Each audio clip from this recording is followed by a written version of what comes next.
How World Peace Can Be Achieved from a Peace Research Perspective. By Franz Jedlicka. The following text was published as an article on www.peace-studies.com and may be published on other websites and in other publications in an unchanged form and with a link to this website without consulting the author, because it was published under a Creative Commons license. Many people want peace in the world. When it comes to world peace, there is a simple principle that applies to many things in life. You should learn from those who do things better than you. That means you can learn from the most peaceful countries in the world. Three important characteristics of these countries are democracy, a consistent legislation of non-violence, and a high level of gender equality. In this text I would like to focus on the second and third characteristic, since the importance of democracy for peacefulness is widely known. My peace research, in which I have analyzed the legislation in all countries of the world regarding various forms of violence, in the culture of violence scale, shows the following: peaceful countries have banned all forms of violence by law.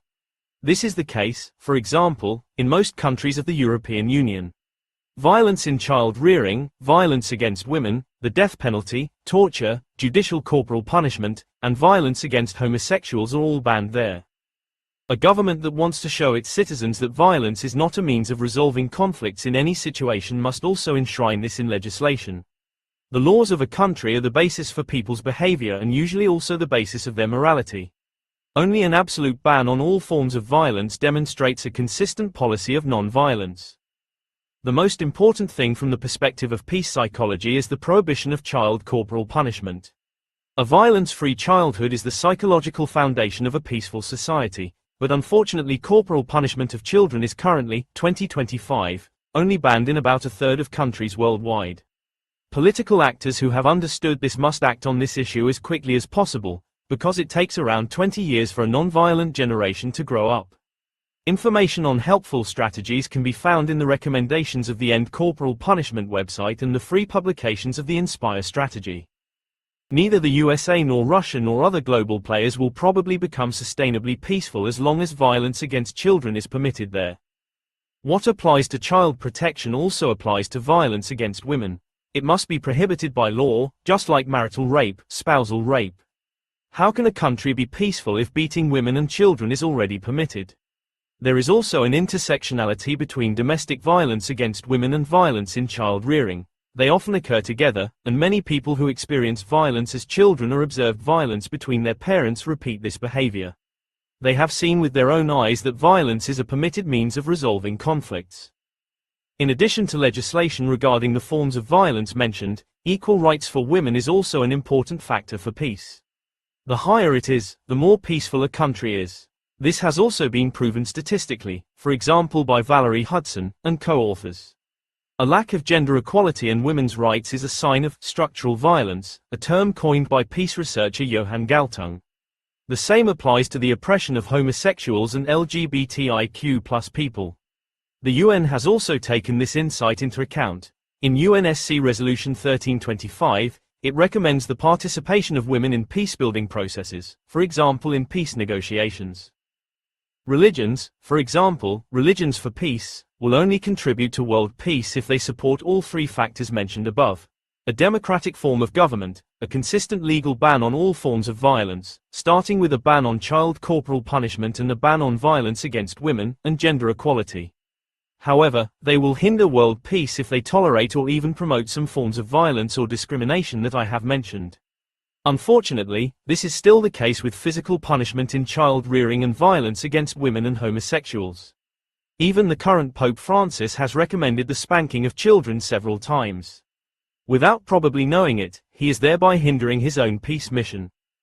Unfortunately, many religions also hinder or even prevent equal rights for women. Religious leaders and all other political actors who have not yet understood the negative effects of violent discipline should read the books and texts of Alice Miller, and those who have previously believed that people are fundamentally evil and must be brought back to the right path through severe punishment should read the Seville Statement on Violence, which was written by leading psychologists and says the opposite. The book, Humankind, by Rutger Bregman also proves the natural peacefulness of people. What does this mean for the peace movement? It means that it will not be enough to demonstrate for peace on the streets. Activists in the peace movement must campaign for democracy, for a legal ban on all forms of violence, and for gender equality. This will require international activism, such as that carried out by Amnesty International. Especially men in peace movements must speak out clearly for equal rights for women, for example by supporting the HeForShe campaign or wearing the white ribbon of the White Ribbon Campaign, a worldwide movement of men against domestic violence.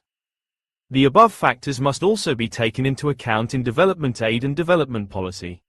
The triple nexus approach, also known as the HDP Nexus, already recommends that development aid and humanitarian aid activities should be complemented by peacebuilding activities. For example, could the importance of raising children without violence always be emphasized in development cooperation? Journalists can also play an important role in the issue of world peace. They should keep explaining the connections that I have listed here today. When it comes to authoritarian political leaders who also pose a threat to peacefulness, as experience has shown, journalists should try to research the childhood of these persons. Psychohistorical research, which has analyzed the biographies of politicians, has shown that warmongers and dictators themselves experienced violence in their childhood. You can read about this in Sven Fuchs's publications, for example.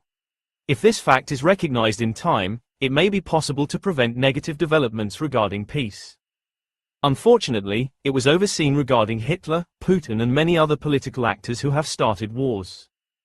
Finally, it is also about what people can do who currently live in a country full of violence. It will not be easy, but they should try to discuss the societal trauma of their country in self-help groups or sharing circles in order to work through it.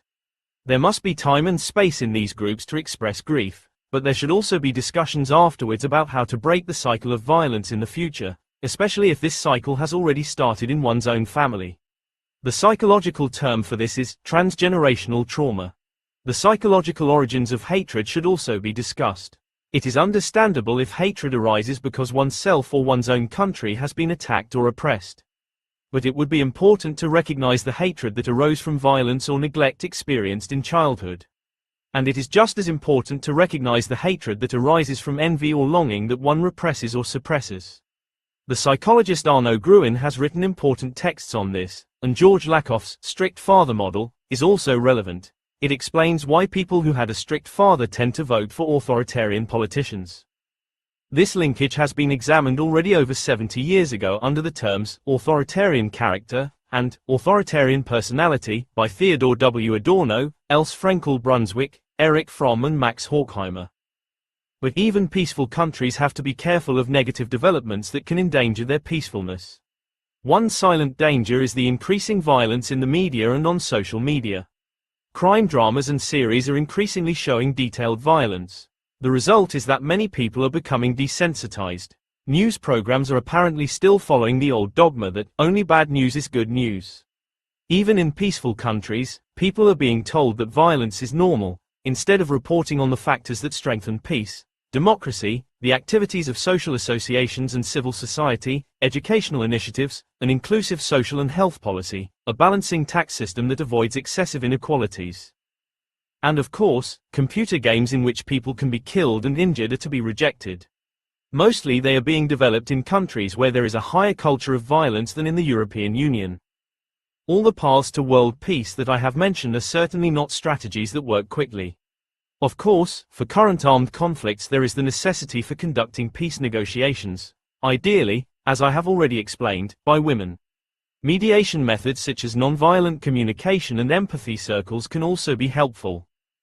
But in my opinion, anyone who strives for sustainable world peace must take into account all the points I have listed here, even if they only become effective in the longer term. And politicians who really pursue peace as their highest goal should try to learn from the most peaceful countries in the world.